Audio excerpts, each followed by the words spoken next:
Do you want to be healthier?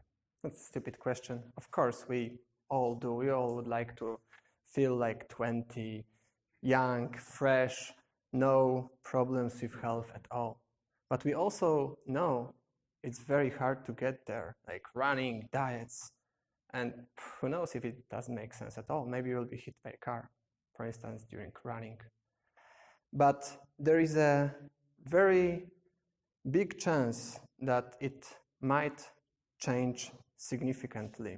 And this change will most likely come from the beautiful romance between health and technology.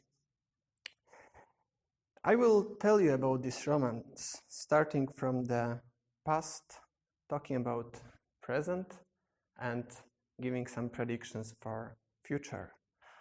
And then I will show you why do I believe that this connection, health and technology, will shape our lives in long term. But let's not get there too fast. Let's start from the past. So if you go to my department on Polytechnic and ask what was the biggest invention in history, the answer most likely will be that it is a transistor. It was an element needed to do any electronics you know today.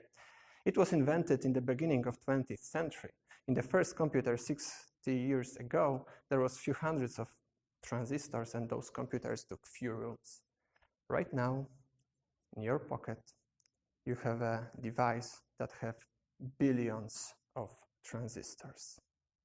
And this number doubles every 18 months. Every 1.5 years, the power of this device doubles. And this is a huge, huge change. But you can see it. It shapes our reality today. Communication is super fast. Games are awesome. You can see drones. There are first smart cars. Intelligence in our phones and in our computers gets more and more intelligent. It also changes medicine.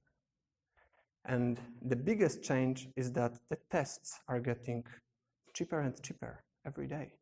For instance, full DNA sequencing in 2006 costed $300,000. Right now, we can have the same service for $600.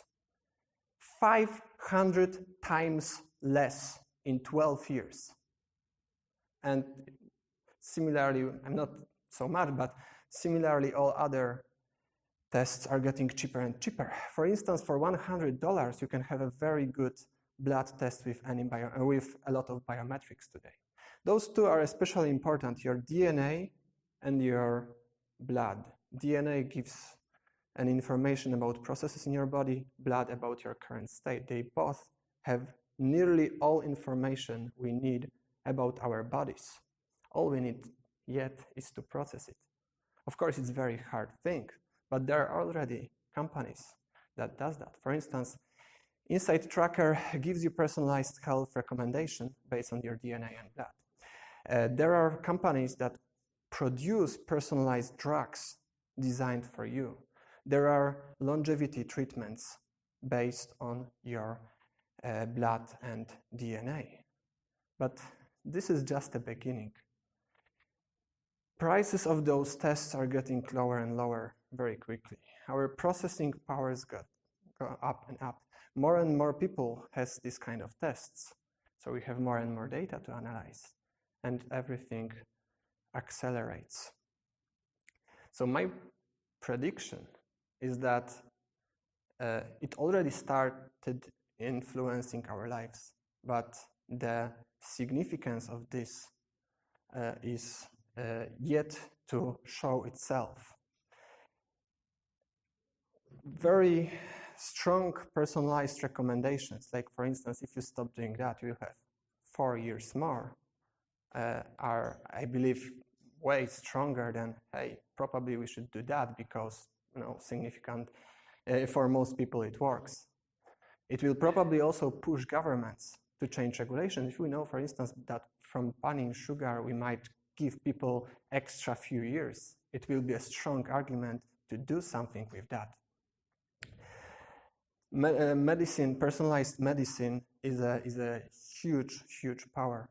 Also personalized treatments.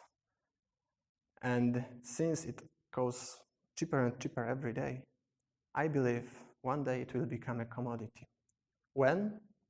I don't know. It depends on us. Maybe in our lifetime, maybe in our children's lifetime, maybe in our grandchildren's lifetime. No matter when, sooner or later, it will come. And the connection between technology and medicine will change our life and finally help us with the two biggest problems we have with our health and with our happiness. And maybe even it will help us defeat death. Thank you.